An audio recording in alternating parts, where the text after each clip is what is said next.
Hey, everybody. Mike Anderson here this morning. Glad that you were able to make it. I'll be joined shortly by Jennifer Howlett, the underwriting supervisor at United Security Assurance, and Matt Sussman, who's the Senior Director of Business Development for USAC as well. They're going to be spending a few minutes on their underwriting process and some great ideas on how we can make more use of that to help more people out. And as you know, that's what we sort of view our job as being, is to help you all help more people. So go ahead and get that coffee cup or water glass or whatever it is you're drinking refilled, to get comfortable, and we will get started here in just a couple minutes.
All right, it's 1 minute after the hour. We are going to go ahead and get started here this morning. Again, welcome everybody. Mike Anderson here.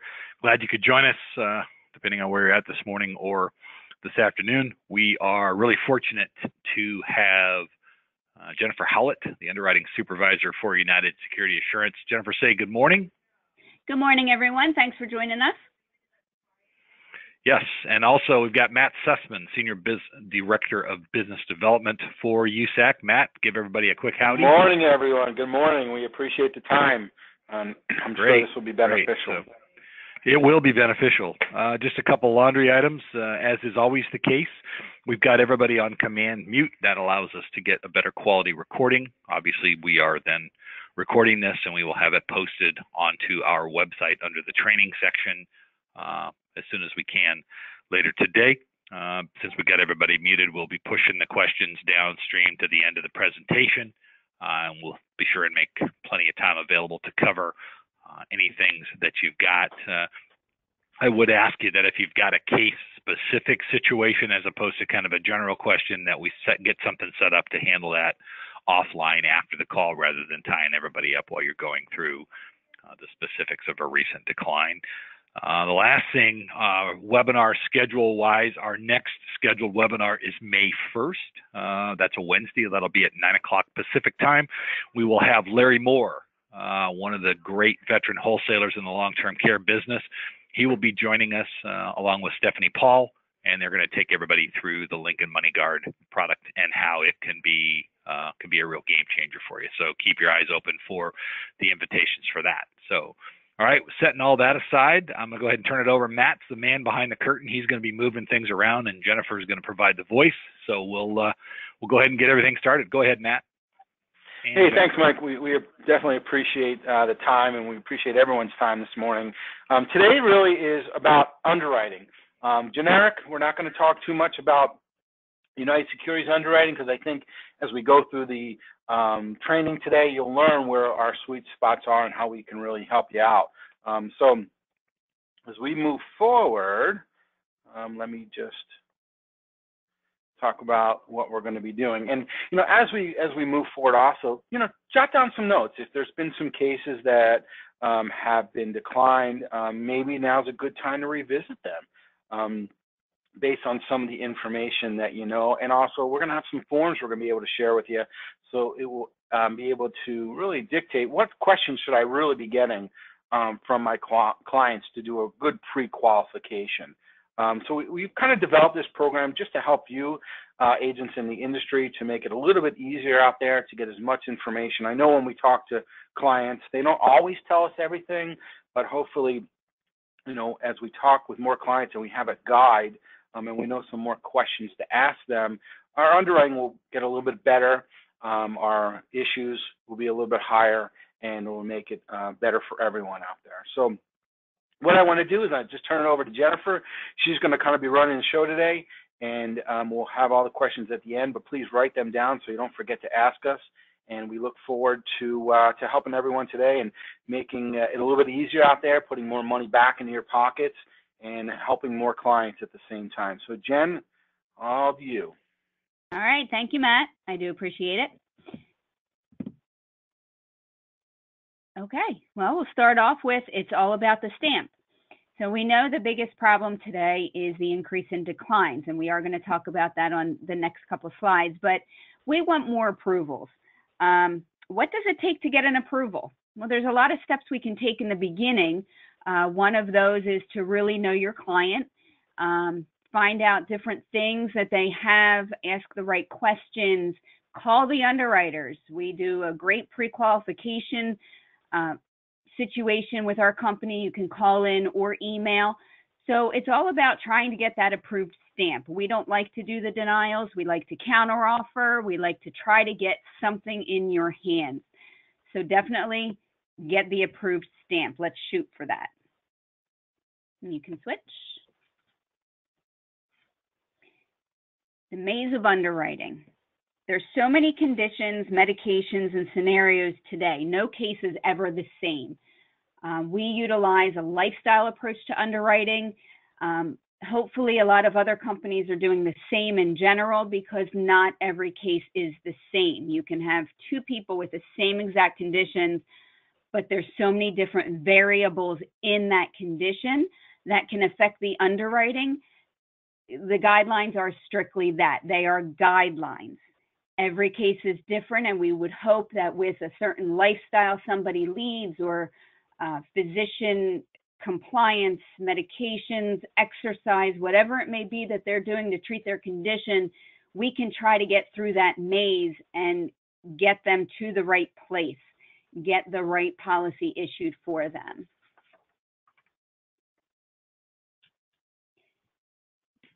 Declines in the industry. They have been going crazy. I know the numbers seem insignificant since they are, you know, less than 50%, but the biggest climb we see is below the age of 50. That's a 6% increase in 3 years in declines. So why would that be? There's a lot of different factors that go into that. My guess is that people are noticing they're getting sicker sooner. They're not taking care of themselves as the way they should, and they kind of project the need for care later in life. You can get the policy at a less expensive rate when you're young. However, if you already have these health conditions going on, the underwriters look at that. And a long-term care underwriter doesn't look at mortality or death. They look at morbidity, which is where these health conditions are going to take them over the next 15 years if they don't take care of themselves or reverse whatever they have, if possible. So you'll see also on this chart that the 70 to 79 age range, that actually went down 1%, which is crazy, but we wonder why that is. Are people just not applying once they get that to that age bracket, or are people actually getting issued in that age bracket because they have turned their life around, or they prevented things earlier on when other people are not so lucky? Times are changing. We can switch the slide. Why is underwriting getting tougher? Well, people are living longer, but not necessarily healthier, and I kind of touched on that. Technology, medical advances, they keep us alive, but the quality of life isn't necessarily there. There's so many medications out there that sometimes the side effects cause more problems than the actual health condition itself. So we really have to wonder what direction we're going in. with these changing times. We really have to start to rely on ourselves and conferencing with the doctors and trying to do lifestyle changes, not just rely on medications and technology. So the next couple of slides, we have some health facts. And this is basically what I just said. People are living longer than when long-term care insurance came on the market, but not necessarily healthier. So the life expectancy in the United States has actually decreased over the past 3 years to 78.6 years. And that's an average between men and women. Women are expected to live a little bit longer than men. But you'll see the top health risk factors, 2016-2017 data: heart disease, cancer, unintentional injuries, chronic lower respiratory disease, stroke, Alzheimer's, diabetes, kidney disease, the flu, and suicide, unfortunately. Mental health in our country is going absolutely bonkers, and it's a very tough thing to grasp when you have soldiers coming home from war, you have, the veterans, and then you just have people trying to deal with everyday problems, and we just don't know how to do it anymore. And I think our youth are playing up into that and growing into it as well. So it's a growing problem that will need to be addressed, but mental health is a big problem. And when you have a client with one or more issues, it creates a higher risk for long-term care or home health care. More than 15% of the U.S. total population is over 65, and of those people, 21.6% are considered to be in fair or poor health. This is the bulk of our business, 65 years old. So when you're already dealing with people in fair to poor health, the risks are going to be high for care. And that's where your underwriters are generating these declines in the various companies. 19.6% of adults over 65 already have functional limitations. And of that 19.6, 8.5% have a lot of difficulty or can't do something at all. So those are your claims. And those are the ones that, unfortunately, too little, too late. Maybe if they had gone before they got sick, we could have done something for them. So unfortunately, these are certain facts that we just have to kind of roll with and see if we can do something in some extraordinary products. Here's some more statistics about the diseases, things that people have. Obesity is a consistent problem in the United States. 39.8% of people have some sort of obesity or overweight problem.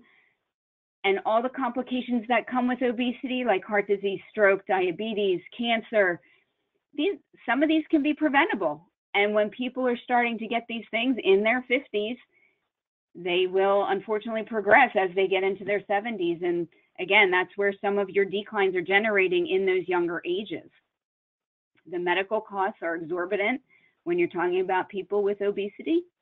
And again, diabetes is one of the leading complications of obesity. And on the next slide, we look at diabetes and prediabetes.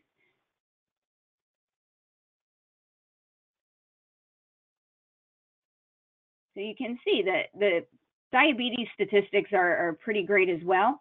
30.3 million people, that's 9.3% of the United States population, actually have a diagnosis.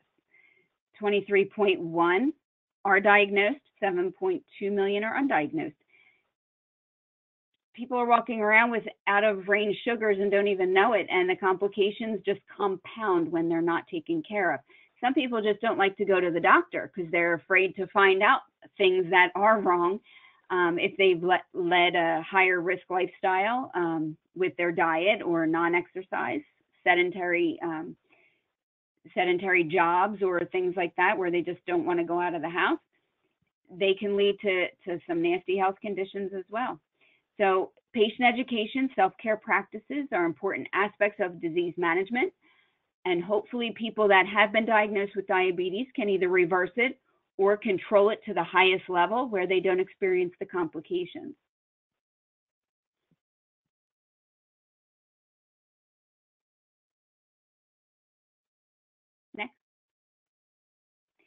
Prediabetes, like I said, is one of those conditions that when people go to the doctor and they may have a high blood sugar, but their A1C is not in that range yet, so the doctor diagnoses them with prediabetes, this is the time where the person can actually really try to reverse the disease process. In diabetes type 2, that's usually caused by external factors like diet, like lack of exercise, things like that. So this is where the doctors really need to talk to their patients, and the patients need to ask questions. How can I fix this? How can I, do things in my life, change my lifestyle that will make this go away? And we have seen it happen. Weight loss surgery, just changes in diet and exercise, all of that can help the prediabetes state and reverse it to a healthy state. Diabetic costs are listed here just for statistical purposes, so you can review those, and you can see where the cost is going with diabetes, and not only the medications that are used for them, but just with people and complications and the hospitalizations that are required. And when somebody goes into diabetic shock or things like that, the emergency room visits and all of the things that happen with diabetes as a whole, it's a very expensive disease to deal with. Next. So as an underwriter, there's several questions we always want to know. What disease do they have, or what condition? Where on the body is this affecting? When was it diagnosed? Why, if it was caused by an external factor like an accident, or maybe they have a genetic cause for it? And how did it happen, if it was an injury or an accident or something to that nature? Any detail we can get from an underwriting perspective, we want to know, because that can make the difference in whether we decline somebody or issue somebody, as well as how far along in the process they are. So there's a lot of questions that go along with certain health conditions that agents need to be asking, and that's why we like you to call in or email us with information that you have. But this is a key slide to have, because like when you're writing an article for something, any journalist will tell you these are the key questions that people ask about things. Next.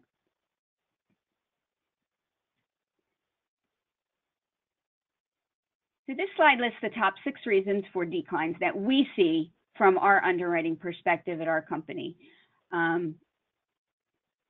These also could be declines from across the industry as well. Memory and cognitive impairment is one of the biggest ones. It's usually documented in medical records. When an agent goes to meet somebody, they may be having a good day and may not even notice that they have a cognitive impairment. But once we get the records and review the underwriting, it tells quite a different story. Diabetes, again, uncontrolled, multiple complications. Advanced stages of disease processes like arthritis and things like that do affect ADLs and IADLs. Pending surgeries. We never know what's going to happen when somebody's on a table, whether it be outpatient or an inpatient surgery. So if anything's scheduled, that will get declined. Non-compliance with physician recommendations for treatment or testing. Doctors recommend things for certain reasons, and the patient really should go with what the doctor is saying. And if they don't agree with what the doctor is advising, then a second opinion should be obtained, and we need to have that documentation as well. Cortisone steroid injections for weight-bearing joints or the back, or physical therapy. A lot of companies want 6-month stability period, whether it be an acute injury or a long-time problem. Again, we want to make sure there's no surgery in the future, near future, I should say, because that could definitely mean a postponement.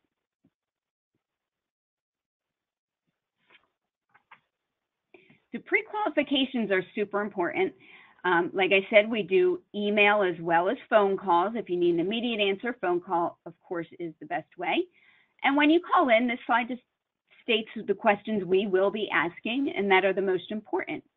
The state which the applicant resides, age, gender, height, and weight, all the medications that they're taking, even if they're taking something on an as-needed basis, any hospitalizations in the last 5 years, emergency room visits, surgeries, any additional information that you think would help us come to a decision for you on a rate class or whether they can be submitted or not.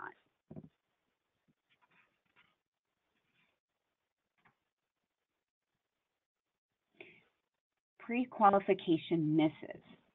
So here's some of the things, even when we do the pre-qualifications, these are some of the things that actually get missed when we're either emailing or on the phone. Diabetic complications are absolutely the number one. When you ask somebody if they have neuropathy, retinopathy, or nephropathy, a lot of times they will not know what that is. So we have to go back to layman's terms and ask if they have the symptoms of these conditions, which for neuropathy, that's burning, numbness, or tingling in the feet or legs, sometimes the hands and arms. Retinopathy is a hemorrhage behind the eye. Nephropathy would be kidney problems, high protein in the urine, elevated lab work. Their doctors would generate reports for them regarding these things, and they might understand those terms a little better. Like I said, medications, as needed or weekly medications, they might not be kept with the regular medications that they're taking on a daily basis.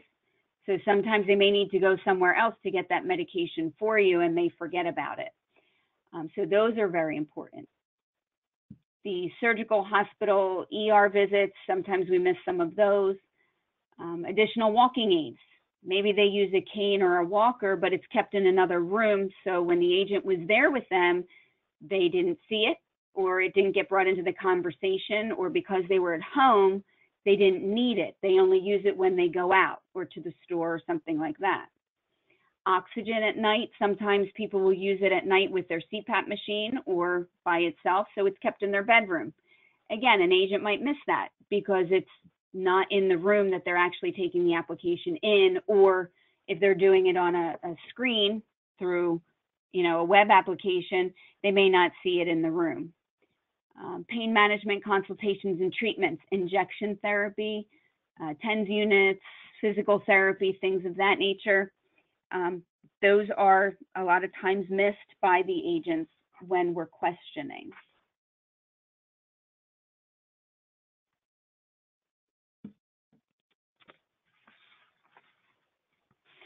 So we need to know the red flags. To create hits and avoid the misses, look for things like cognitive problems. Is the applicant asking their partner, husband, whoever they live with, wife, whatever, are they asking questions to that person, looking to them for help with anything, or they're having trouble remembering dates? Sometimes it helps to key in on those little key factors there. Excuse me. Ambulatory problems. When they get up from a table, are they holding on to anything, or are they unstable as they walk across the room? Just little minute things that you want to watch while you're there with them if you are actually taking an application in the house. I know these things are a little more difficult to see when you're doing online applications or over the phone, but to ask the right questions, you want to uncover the real truth about your client's health. So don't hesitate, especially if you're not in the actual house with them, watching them or seeing them. Make sure you ask specific questions. And we want to make sure that we complete the application accurately and in full with all the information we can possibly put on there.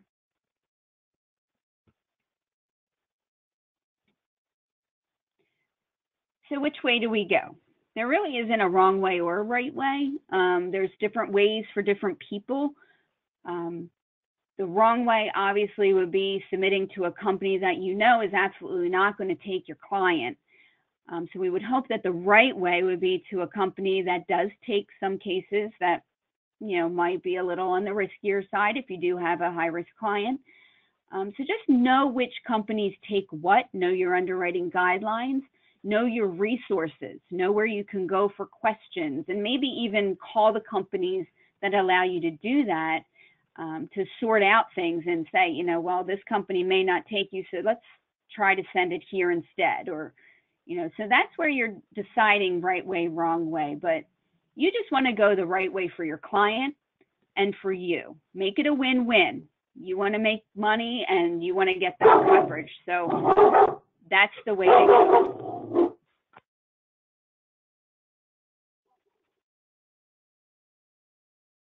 Guess he woke up. So let me kind of take over for a minute here. And, to make it easier, we created these pre-qualification forms. And Mike has a copy of them. We can also find them on our website, specifically this one. But, what we're looking at here, this just kind of guides you in the right direction on which and what questions to ask. I think the biggest thing, again, is getting as much detailed information as possible from your client. And again, when you're on the phone, we find that sometimes you might forget to ask that question. So having that form in front of you kind of will really guide you through the questions so you don't miss any questions. Specifically, diabetes, again, as Jen had mentioned, is a really big flag for us. So we have a lot of, follow-up questions regarding the diabetes. And if someone has been previously declined, we want to know why they were declined. And just because they were declined from another carrier certainly doesn't mean that they're going to be declined for us, or certainly doesn't mean they're going to be in one of our higher impaired risk products. We have a lot of different products, from home health care, standalone home health care, all the way up to the comprehensive products. And we hear it a lot from agents, because they've been declined from a carrier, are they going to be in your Lifestyle Solutions Select, which is our impaired risk product? And the answer is no. Over 70% of the people who are declined actually fall into our Lifestyle Solutions, either a Class 1 or Class 2, and that's our traditional product line.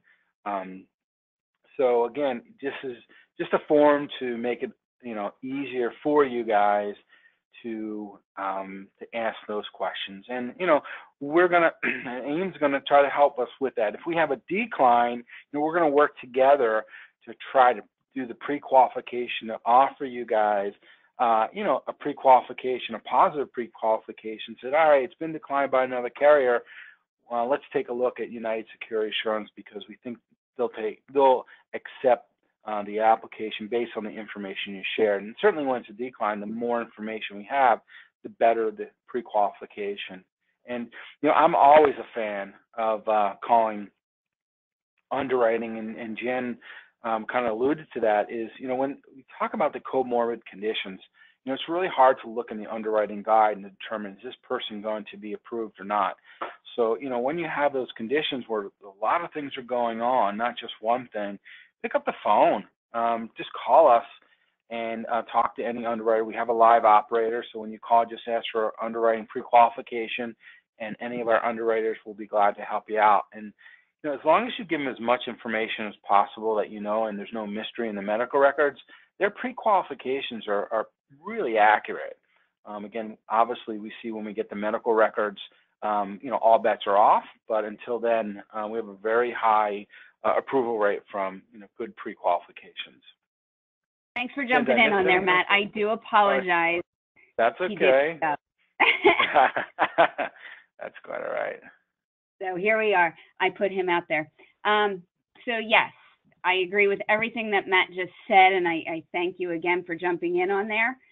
Calling and asking questions is the key. So if we can get as much information from the agents out there, and we can give you the best underwriting pre-qualification answer we can, hopefully it's the right one and there's no discrepancy in the records, and we can get that policy issued. And as you see on your screen right now, I just put up a couple different individuals in our underwriting department who you could speak with. So I think, Mike, we've covered a lot of ground today, and I think we can open up the questions if you're ready. You bet. I'm unmuting folks right now as we speak. I would ask anybody out there who doesn't plan to ask a question, if you go ahead and mute yourself by hitting *6 or using the mute function on your phone. We'd appreciate it, and that keeps us from having to deal with dogs barking and tea kettles and other sales calls, et cetera. So anyway, the lines are open. Please go ahead with any questions.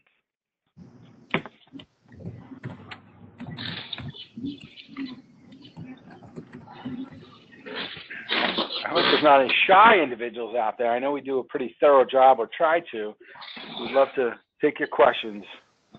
Yeah, well, this may be the webinar version of a no-hitter. We get those from time to time, so. But we do want to make that opportunity available. Again, the recording, once we get it processed, it'll be uploaded to our website.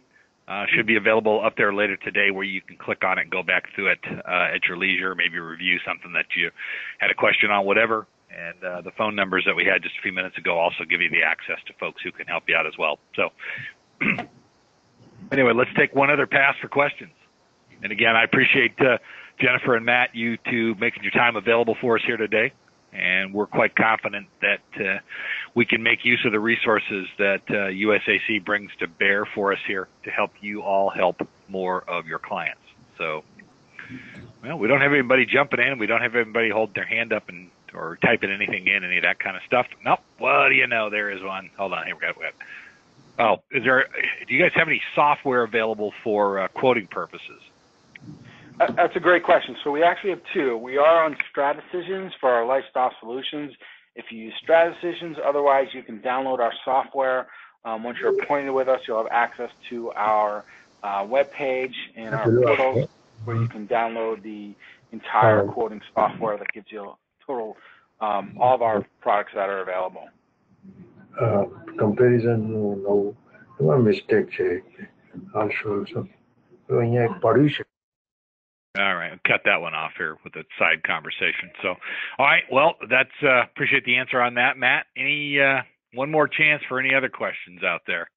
Oh, okay. What about discounts for married people, married one, any of those kinds of things that are somewhat typical out there? Yeah, so we see that a lot. So with our Lifestyle Solutions product line, as long as they're married or have a partner they've been sharing bills with at least 12 months, we do have a discount.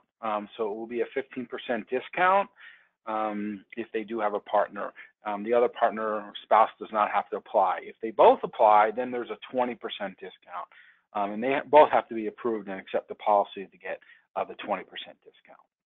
So absolutely, discounts are available on the Lifestyle Solutions. Some of the other product lines, both of them have to take the policy, and it's actually the premium that's higher. So with the new Lifestyle Solutions, we'll see the full discount. Any guarantees on those rates, Matt? Any guarantees on what rates? I'm sorry? On the rates. Any rate guarantees? No, there are no rate guarantees. I know some carriers do have a 3-year rate guarantees, 5, 10, but no, we have not had any rate increases on the new product lines, the Lifestyle Solutions at all. And some of our old product lines, we've only had 1 or 2. And some of the things, we evaluate the rates very often to make sure that the rates are appropriate. And in some cases, when we rolled out the products in new states, we've adjusted those rates in the new states, but have not gone back to the old states to adjust them. Just based on what we're finding in the industry, we're very comfortable with our rates. And that brings up another question that a lot of people ask, Mike, is, how can you take people who have, more health conditions than some others? And the real reason is because we believe we're getting the right premium for the risk. Because when you are rated, the premium goes up because it has to. It has to be able to afford the company protect themselves from the risk. So what we do, again, is we take the risk and we associate it with a premium to make sure we're comfortable in taking that risk for that premium.